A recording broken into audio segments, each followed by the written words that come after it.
오늘은 여러분들과 데살로니가 전서 1장 8절 말씀 안에서 함께 은혜를 받고자 합니다. 호머의 오디세이 신화에 나오는 사이렌의 이야기를 여러분 잘 아시죠? 지중해 한 섬에 살고 있는 반은 여자고 또 반은 새인 생물 사이렌들. 자, 그 사이렌들의 그 아름다운 선율의 노래, 그 소리가 너무나 매력적이어서 그 사이렌들이 살고 있는 그 섬 근처를 지나가는 뱃사람들이 그 소리에 정신을 빼앗기죠. 그래서 그 뱃길을 벗어나서 암초 두성이의 그 섬 해안가에 부딪히고 맙니다. 결국은 사이렌들의 먹이가 되고 맙니다. 이런 사이렌의 마력을 이겨낸 두 사람이 소개됩니다. 하나는 율리시즈. 그 율리시즈는 자신이 이끄는 그 배의 선원들과 그리고 자기 자신의 약함을 너무나 잘 압니다. 그래서 선원들의 귀를 밀랍으로 막습니다. 틀어 막습니다. 그리고 자기는 그 선원들에게 자기 몸을 돛대에 매게 합니다. 자, 그 섬 사이를 지나가는데 그 사이렌의 달콤한 유혹의 노랫소리가 들리지가 않습니다. 왜? 밀랍으로 틀어막았기 때문에. 다만 돛대에 매달려 있는 이 율리시즈는 그 소리를 듣고 그 소리에 사로잡혀 욕망에 사로잡히게 되는 거죠. 그러나 어떻든 그 섬을 지나가게 됐습니다. 또 다른 사람은 오르페우스, 아주 전설적인 음악가로, 그가 이 사이렌의 덫을 피하기 위해서 사용한 방법은 그 자신이 다루는 이 하프를 연주하면서 노래를 부르기 시작합니다. 그런데 그 노래소리가 얼마나 아름답고 매력적인지 그 선원들은 그 노래 소리에 푹 빠지게 되죠. 그 사이렌들의 그 아름다운 선율의 노래가 그 선원들의 귀에 들리지 않습니다. 그 오르페우스의 하프 연주와 노래소리에 푹 빠져버린 거죠. 결국은 사이렌의 노래소리 아무런 영향을 받지 않고 무사히 섬 사이를 지나가는 겁니다. 여러분, 오늘 이 이야기를 여러분에게 들려드리는 것은 이 세상에 우리를 유혹하는 이단의 속임수가 바로 이 사이렌의 노래와 같습니다. 이 이단의 속임수라는 것이 얼마나 계획적으로 잘 짜여져 있는지 듣는 사람들이 참 달콤하게 들립니다. 그 사람들의 마음을 끄는 게 있어요. 그 사람들의 마음을 기만하는 거죠. 결국은 그 위험한 이단의 소굴에 빠져버리고 마는 것입니다. 얼마나 많은 사람들이 그런 이단에 빠져 있습니까? 그런데 여러분, 우리가 이런 속임수들로 가득 찬 이 세상의 섬을 통과해야 한다면, 거기를 지나가야 한다면 오늘 저와 여러분은 율리시즈가 사용한 방법처럼 우리의 귀를 틀어 막아야 할까요? 아니면 오르페우스가 사용한 방법처럼 그 진리의, 올바른 진리의 소리에 사로잡혀야 할까요? 오늘 우리는 이 세상이라는 섬을 지나고 있습니다. 여러분 아십니까? 우리는 본향 하나님 나라를 향해서 지금 항해 중에 있다는 사실을 기억하셔야 됩니다. 근데 우리를 충분히 유혹하는 그 달콤한 세상의 노래가 있습니다. 이단의 속임수들이 있습니다. 어떤 사람들은 우리의 항해길을 벗어나 그 소리에 그만 빠져서 파손되고 많은 일들이 일어나고 있습니다. 얼마나 안타까운지 모르겠습니다. 오늘 본문의 데살로니가 교회는 당시에 여러 이단의 속임수가 있었고 신앙적인 박해가 있었습니다. 그럼에도 불구하고 그들은 당당하게 세상의 섬 사이를 지나갔습니다. 어떻게 그것이 가능했을까? 저는 오늘 본문의 말씀 속에서 그 답을 찾아보았습니다. 자, 8절의 말씀을 한번 다시 보시면 이렇게 시작하죠. 주의 말씀이 너희에게로부터. 주의 말씀이 너희에게로부터. 자, 흥미로운 것은요, 우리가 지난주에 살펴봤던 7절 말씀에 보면은 이 데살로니가 교인들이 모든 믿는 자의 뭐가 되었다고요? 본이 되었다. 자, 여러분, 데살로니가 교인들이 그 많은 속임수, 유혹, 박해, 이런 것들 안에서 그들이 본이 될 수 있었던 비결은 무엇일까? 뭔가 힌트가 나오지 않습니까? 이어지는 8절에서 주의 말씀이라는 이런 단어가 등장합니다. 여러분, 데살로니가 교인들이 어떻게 세상의 속임수, 유혹, 박해를 이겨내고 이렇게 모든 믿는 자의 본이 될 수 있었는가? 저는 그 답이 주의 말씀에 있다고 보는 겁니다. 그들을 그렇게 만든 것은 주의 말씀이 함께 했다는 거죠. 여러분, 그 말씀이 그들에게 승리를 준 것입니다. 그들을 모든 자의 본이 되는 변화를 준 것입니다. 그런 축복이 그들에게 안겨진 것은 바로 주의 말씀 있었기 때문이라는 거죠. 여러분은 주의 말씀이 함께 하는가요? 데살로니가 교인들처럼 우리가 어떻게 주의 말씀이 함께하는 인생을 살아갈 수 있을까? 이 세상의 섬을 지나야 할 우리들에게 그 모든 속임수와 유혹을 뿌리치고 저 본향 하나님 나라를 향해 나아가는 저와 여러분들에게 반드시 있어야 될 말씀, 그 말씀이 함께하는 인생을 우리가 어떻게 살아갈 수 있는지 본문에서 찾아보고자 하는 것입니다. 첫째로는요, 먼저 주의 말씀을 받아야 합니다. 주의 말씀을 받아야 합니다. 5절 말씀인데요, 우리가 지난주에 살펴봤던 말씀. 자, 5절 보면 이는 우리 복음이 너희에게 말로만 이른 것이 아니라 그랬어요. 여기 이르다라는 단어가 나오는데 전해졌다라는 뜻입니다. 그리고 또 6절을 볼까요? 6절에 보면 성령의 기쁨으로 말씀을 받아요. 받아라는 단어, 받다라는 이 단어는 영접했다라는 뜻입니다. 무슨 말이냐면 데살로니가 교인들은 적어도 이 주의 말씀에 대한 어떤 태도를 가지고 있었냐면 무의미하게 그냥 흘려듣지 않았다는 거죠. 그 말씀에 깊은 관심을, 큰 관심을 가지고 들었다는 것입니다. 그리고 마침내 그들은 그 말씀을 어떻게 했다? 받아들였다는 거예요. 여러분, 우리가 얼마나 많은 말씀들을 듣습니까? 받습니까? 그러나 진정 데살로니가 교인들이 보여준 이런 자세, 그런 태도가 우리에게 있습니까? 이 데살로니가 교인들이 하나님의 말씀, 주의 말씀을 받기 위해서는 바울의 역할이 중요했어요. 바울이 데살로니가에 있을 때 3주 동안 그들에게 말씀을 가르치죠.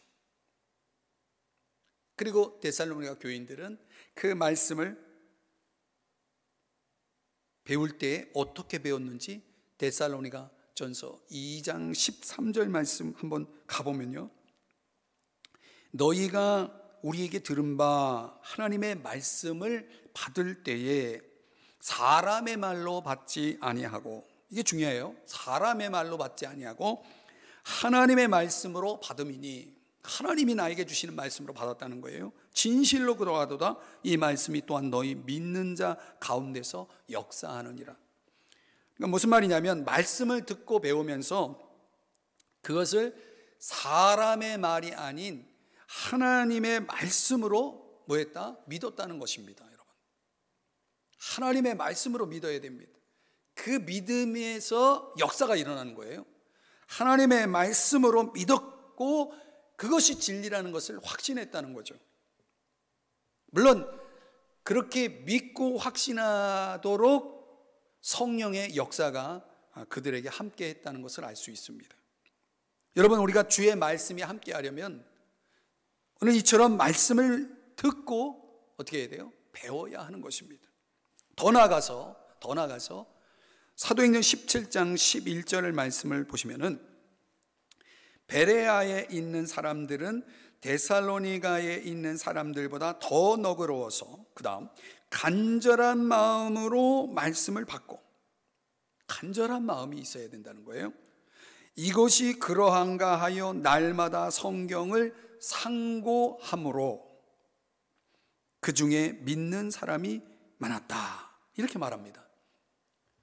그러니까 이 데살로니가 교인들뿐만 아니라 그들보다 더 한 발 더 나아가서 베레아 사람들은 뭐가 또 있었냐면 날마다 성경을 공부했다는 것, 상고했다는 건 공부했다는 것, 스터디를 했다는 것입니다.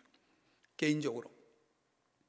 근데 그만큼 그들이 하나님의 말씀, 주의 말씀을 받았기 때문에 오늘 조금 전에 읽은 사도행전 17장 12절에는 그 중에 많은 사람이 믿었다라고 이렇게 성경이 기록하고 있어요. 믿는 사람이 많았다, 열매가 많았다는 거죠. 요한일서 1장 1절의 말씀을 한번 들여다보면요, 태초부터 있는 생명의 말씀에 관하여는 우리가 들은 바요 눈으로 본 바요 자세히 보고 우리 손으로 만진 바라, 이렇게 말씀합니다.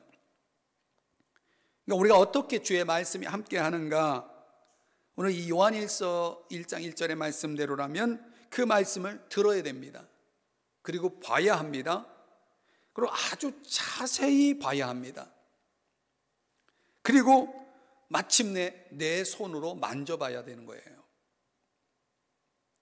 여러분, 주의 말씀을 이렇게 듣고 보고 자세히 주목하면서 그것을 내 손으로 만져본다라고 하는 이 말씀에 대한 이 태도는 한마디로 의지적 행위입니다. 의지적 행위. 우리가 세상에 많은 소리를 들을 수 있어요. 또 볼 수도 있어요. 그러나 여러분들, 우리가 그 많은 것들이 우리의 인생을 승리케 하거나 변화시킵니까? 그런 거 아니잖아요. 오늘 저와 여러분이 주의 말씀이 함께하기 위해서 우리는 들어야 되고 봐야 되고 더 자세하게 봐야 되고, 그리고 우리 손으로 만져질 수 있도록 저와 여러분은 주의 말씀에 대한 관심을 가져야 돼요. 열정을 가져야 돼요. 시간을 들여야 되는 거예요. 사랑하는 여러분, 이 말씀이 주는 승리, 말씀이 주는 변화의 축복을 원하시나요? 날마다 주의 말씀을 받아야 되는 겁니다.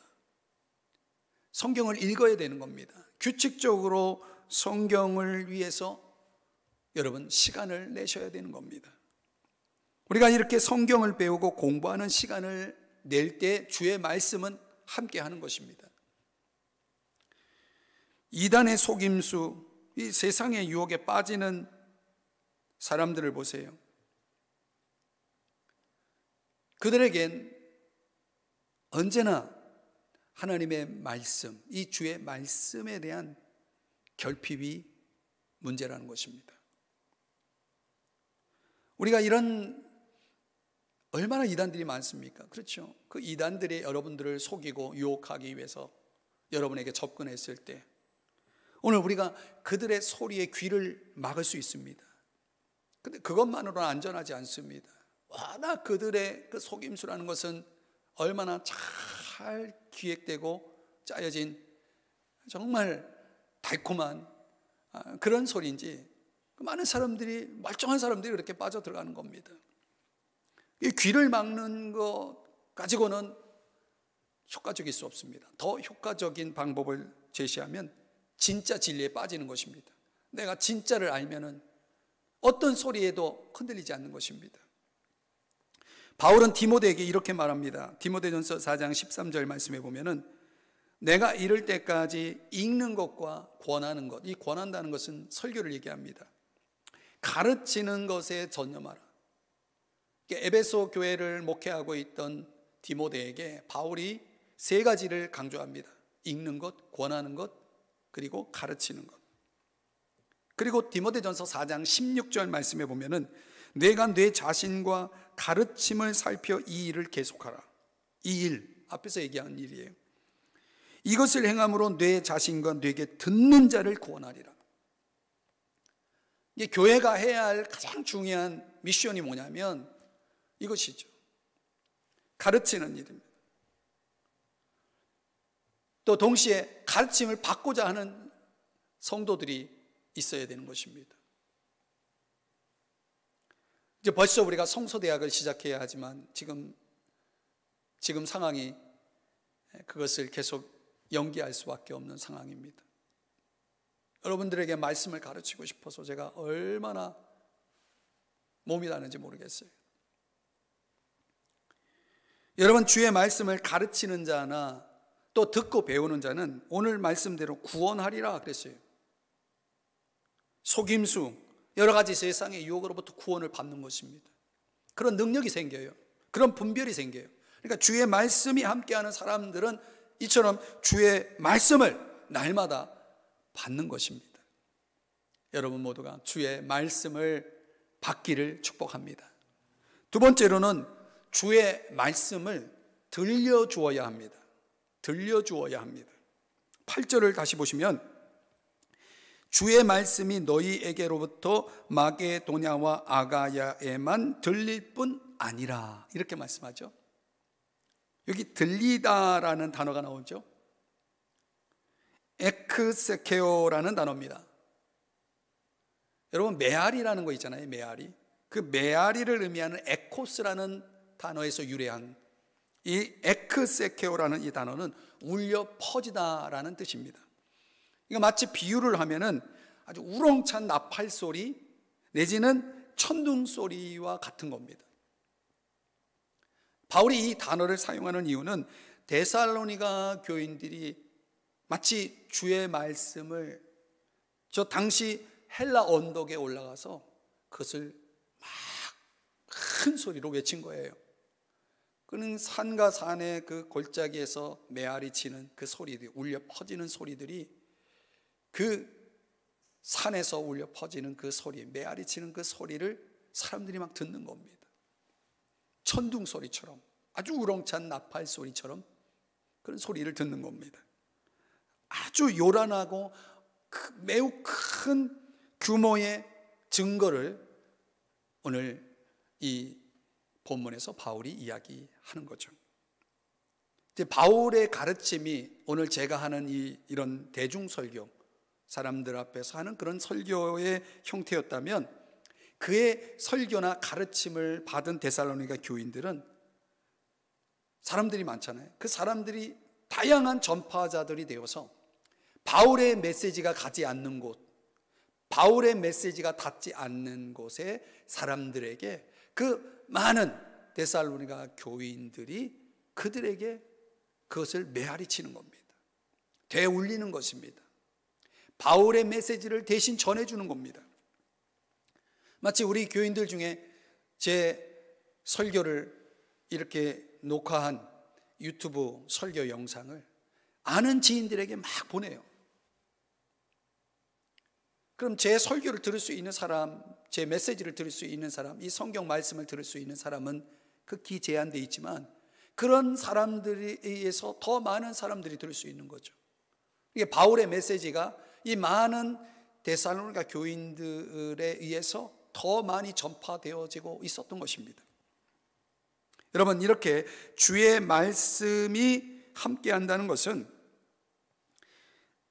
그 말씀을 나의 것으로 소유하는 것뿐만 아니라 그 말씀을 다른 사람들에게 들려주는 것도 포함한다는 것입니다.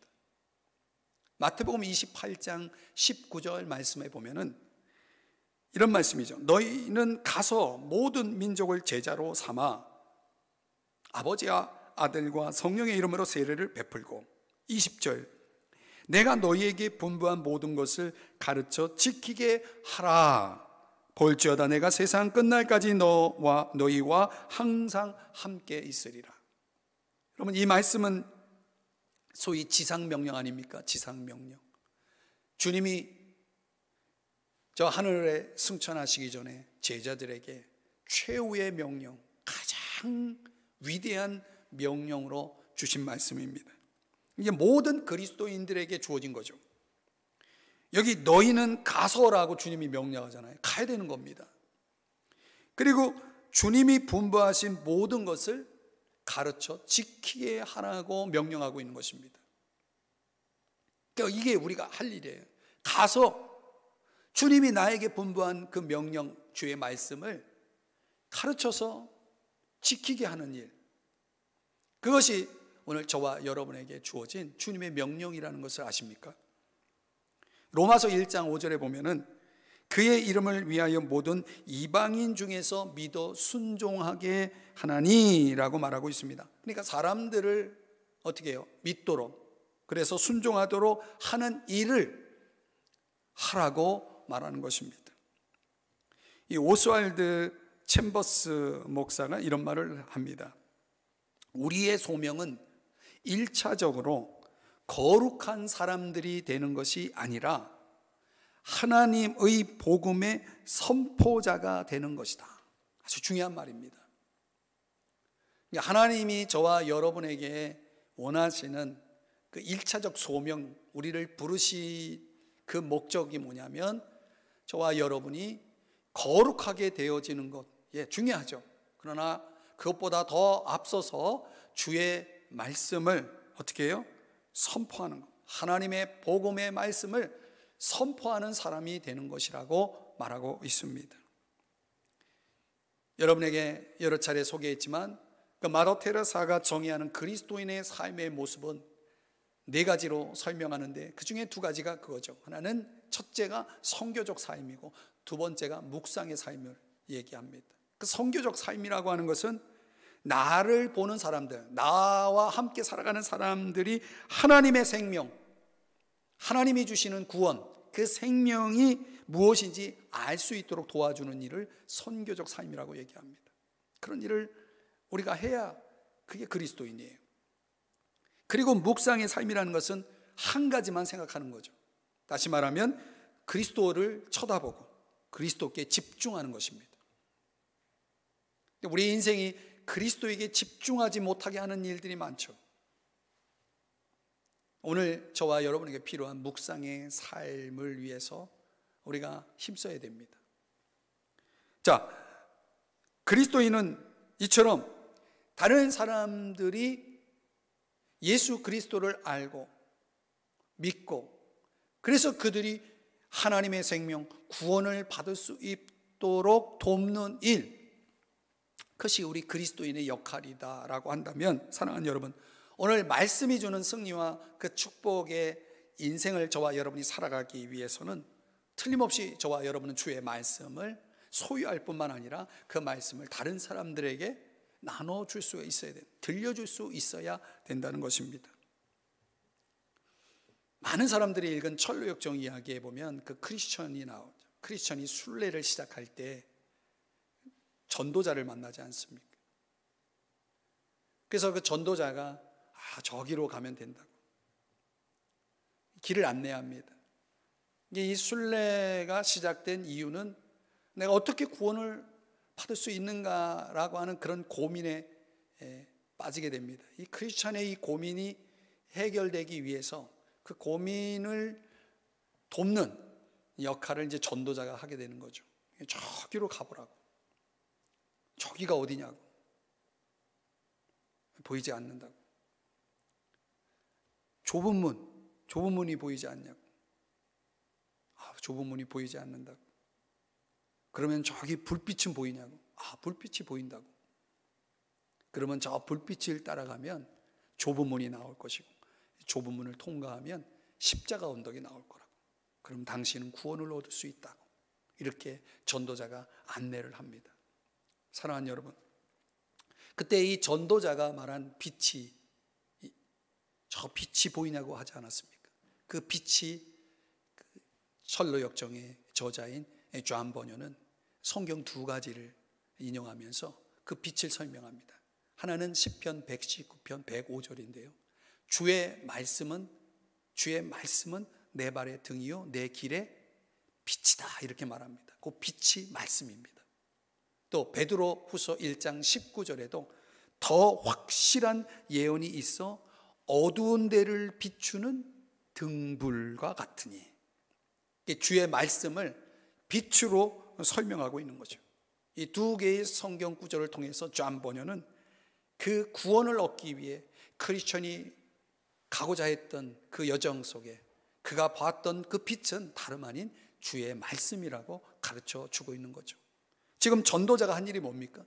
그 빛, 주의 말씀을 통해서 그로 하여금 구원을 얻을 수 있는 저 십자가의 언덕을 향해 갈 수 있는 길을 안내한 일, 바로 이것이 바로 우리 저와 여러분 주의 말씀을 가지고 살아가는 인생에 있어서 저와 여러분이 할 일이라고 말씀하고 있는 것입니다. 다른 사람들이 말씀의 빛을 통해서 자신이 죄인이라는 것을 깨닫게 하고 그 십자가에서 죽으시고 부활하신 예수 그리스도를 믿어서 죄 사함 받고 구원 얻도록 돕는 일, 그 일들이 우리에게 있어야 된다는 거예요. 그게 주의 말씀이 함께하는 사람의 모습인 겁니다.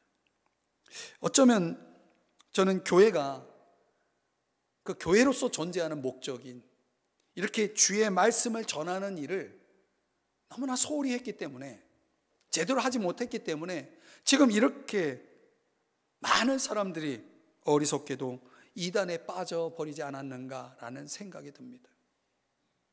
교회에서 하나님 말씀을 더 열심히 가르쳤다면, 성도들이 주의 말씀을 더 열심히 그 참된 진짜 진리의 말씀을 올바로 제대로 배울 수 있었다면 어떻게 그렇게 많은 사람들이 이단에 빠질 수 있냐는 거죠.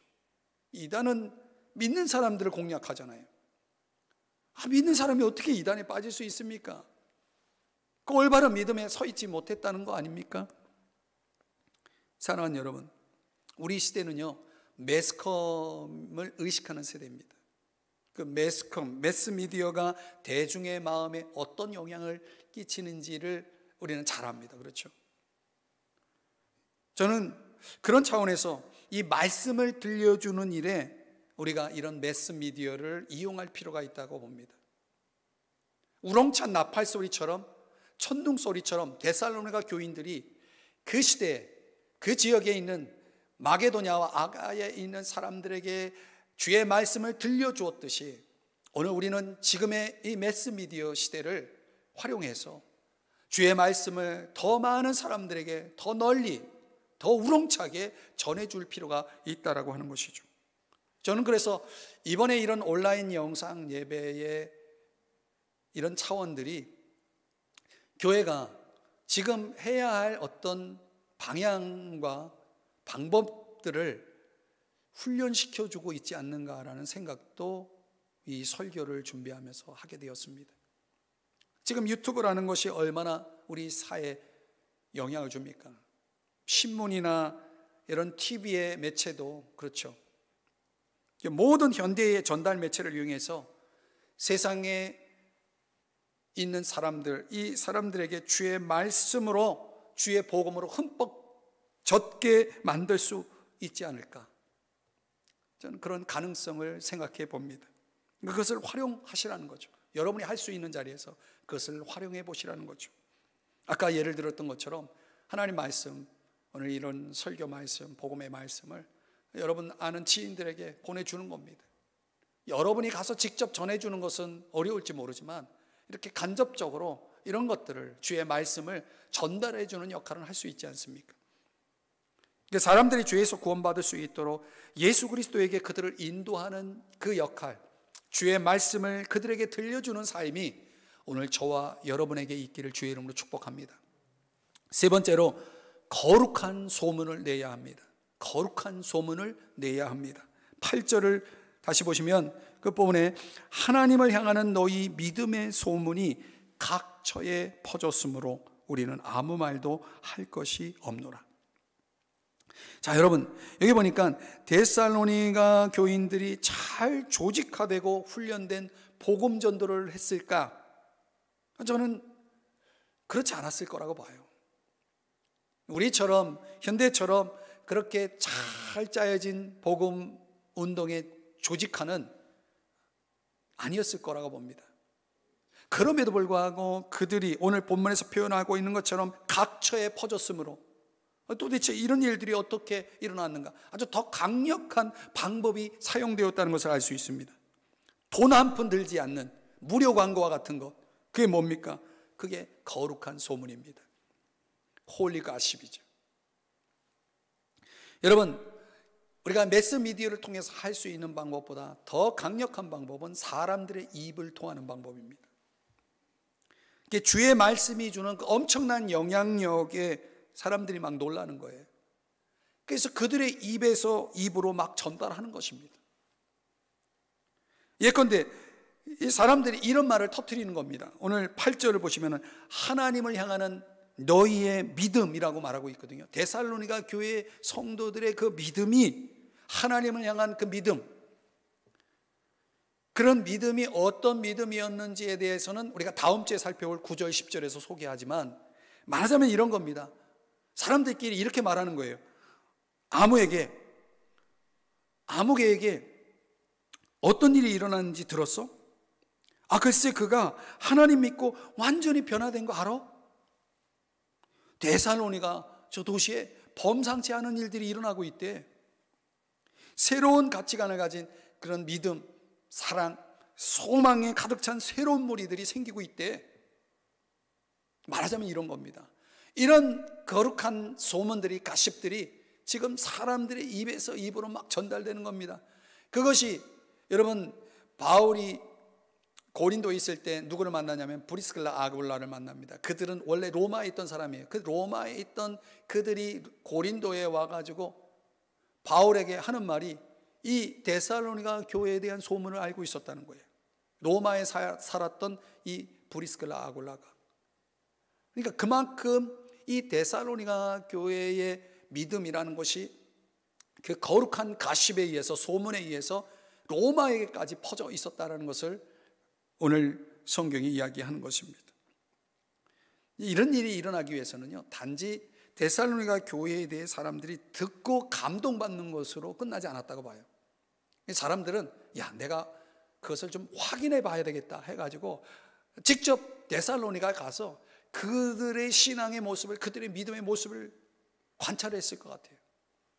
그리고 마침내 들은 것이 아닌 그들의 눈으로 목격한 것에 의해서 확신을 하게 되고, 그들의 입이 다른 사람의 입으로, 또 다른 사람의 입으로 계속해서 퍼져 나갔던 것이죠. 사랑하는 여러분, 참 놀라운 일이 아닙니까? 더글라스 웹스터라는 사람이 이런 말을 했습니다. 복음을 전달하는 일은 듣는 거에 의해서 뿐만 아니라 보는 거에 의해서도 이루어진다. 예수님은 하나님의 말씀이며 하나님의 형상이다. 그러면서 이어지는 얘기가 뭐냐면, 하나님의 말씀은 귀에 들리는 것이고 하나님의 형상은 눈에 보이는 것이라는 거죠. 이 복음 전도라고 하는 것은 귀에 들려지는 구두적 요소만 있는 것이 아니라 눈에 보여지는 시각적 요소가 있어야 된다는 거죠. 과연 우리들에게 그런 시각적 요소가 있느냐라고 하는 것을 이 더글라스 웹스터가 묻고 있는 것입니다. 자신이 전파하는 복음에 의해서 눈에 보이는 변화가 생기지 않으면, 그런 변화가 일어나지 않는다면 우리가 성실하게 복음을 전할 수가 없다는 말이 되는 겁니다. 우리는 우리가 말하고 있는 그대로를 보여줄 수 있어야 된다는 거죠. 복음을 받고 그것을 전달하는 것만으로는 충분하지 않다는 것입니다. 그래서 우리가 적어도 그 복음을 전하면서 그 복음에 합당한 믿음, 소망, 평강, 의, 승리, 소망, 이런 것들이 우리 일상 속에서 구현되어야 한다는 것입니다. 사랑하는 여러분, 구세군의 창시자 윌리엄과 캐서린 부스, 그의 딸 에반젤린이 자신의 부모를 이렇게 묘사했습니다. 나는 아주 어려서부터 나의 부모님이 당신들이 돌보시는 사람들의 짐을 나눠지고 그들을 위해 일하시는 것을 보았다. 부모님은 밤낮으로 헌신하셨다. 부모님은 내게 기독교에 대해서 한마디 말씀도 하지 않으셨지만 나는 그분들의 행동에서 기독교를 보았다. 이 에반젤린이 자신의 부모에 대해 묘사한 내용이야말로 오늘 여러분에게 말씀드린 거룩한 가십을 잘 보여주는 예라고 할 수 있습니다. 어느 교회 장로님의 별명이 예수동생이라는 그런 별명이 있었다고 그러죠. 예수동생이라는 별명이 붙었다는 건 그 장로님의 신앙이 얼마나 대단했을까. 정말 예수님을 꼭 닮은 그런 삶을 살지 않았겠습니까? 누구라도 예수동생 하면 그 교회 성도들, 그 마을에 사는 사람들은 그 장로님을 떠올렸다는 거죠. 여러분은 어떻게 보면 저와 여러분이 거룩한 가십의 주인공이 될 필요가 있습니다. 거룩한 소문을 내는, 그런 소문이 나는, 사람들의 입에서 회자되는 그런 소문의 주인공이 될 수 있어야 하지 않을까요? 말씀의 결론을 맺으면서 이야기 하나를 전해드립니다. 어느 날 사탄의 졸개가 보니까 어떤 사람이 진리의 한 조각을, 그 진리의 한 조각을 발견하고 너무나 좋아하는 거예요. 이 사탄의 졸개가 보니까 그냥 두면 안 될 것 같아요. 그래서 사탄에게 와서 이렇게 말합니다. 사탄님, 지금 저 사람이 진리의 한 조각을 보고 기뻐하는데 저거 뺏게 해 주십시오. 그냥 가만두면 구원을 받을 것 같습니다. 그러자 사탄이 대수롭지 않은 듯 이렇게 말했다고 합니다. 내버려둬. 진리의 조각을 진리의 전부로 아는 것보다 더 분명한 파멸의 길은 없어. 여러분, 무슨 말입니까? 오늘날 얼마나 많은 신앙인들이 평생 자기 입맛에 맞는 진리 한 조각에 만족하면서 신앙생활을 하고 있는지. 오늘 사탄은 그런 자를 내버려 두라고 말하고 있는 것입니다. 진리의 조각을 진리의 전부로 알고 착각하면서 살아가는 그런 신앙인들은 사탄이 볼 때는 그들은 파멸의 길로 가는 사람이라는 거죠. 언제까지 우리는 진리의 한 조각에 만족하면서 신앙생활을 한다고 그렇게 사람들에게 그런 모습으로 그렇게 말하면서 신앙생활을 하시렵니까? 오늘 하나님께서 저와 여러분에게 요구하시는 이 세상의 속임수, 유혹들을 이기는, 또 하나님께서 원하시는 사람 되어 그 변화된 삶을 통하여 거룩한 소문을 내며 살아가기를 하나님이 원하신다면 그 진리의 한 조각이 그런 삶을 가능케 할까요? 불가능합니다. 불가능합니다. 예수님께서 사탄의 시험을 받으실 때 기록되었을 때라고 하며 주의 말씀을, 하나님의 말씀을 인용하며 그 유혹을 이기셨던 것을 여러분 기억하시죠? 에베소 6장 말씀에는 성령의 검, 하나님의 말씀을 가져야 된다고 말하고 있는 것입니다. 오늘 저와 여러분 속에 이 말씀을 가질 때만이 오늘 우리는 세상을 이길 수가 있는 것입니다. 속임수를 분별할 수 있는 것입니다. 유혹을 이겨낼 수 있는 것입니다. 하나님이 원하시는 사람이 될 수 있는 것입니다. 왜 데살로니가 교회는 이렇게 소문이 났을까요? 이유는 간단합니다. 말씀이 그들에게 함께 있었기 때문입니다. 주의 말씀이 함께하는 사람이 되었기 때문에 가능했다는 거죠. 어떻게? 주의 말씀을 하나님 말씀으로 받았어요. 그들의 마음에, 그들의 삶에 가득 채웠습니다. 그리고 그 말씀을 진리로 믿었습니다. 확신했습니다. 그리고 그 말씀을 다른 사람들에게 전해 주었습니다. 그들 스스로는 말씀으로 변화되어 있었던 것이죠. 사람들은 그들을 주목하지 않을 수가 없었던 것입니다. 그들을 거룩한 소문의 주인공으로 삼지 않을 수 없었던 것이죠. 사랑하는 여러분, 오늘 이 온라인 영상으로 가정 예배에 참여하고 있는 우리 성도 여러분, 또 이 영상을 통해 말씀을 듣는 여러분들 모두 날마다 주의 말씀을 받으시기 바랍니다. 주의 말씀을 전하며 거룩한 소문의 주인공 되어지는 성경적 교회, 주의 말씀과 함께하는 여러분 모두가 되시기를 주의 이름으로 축복합니다.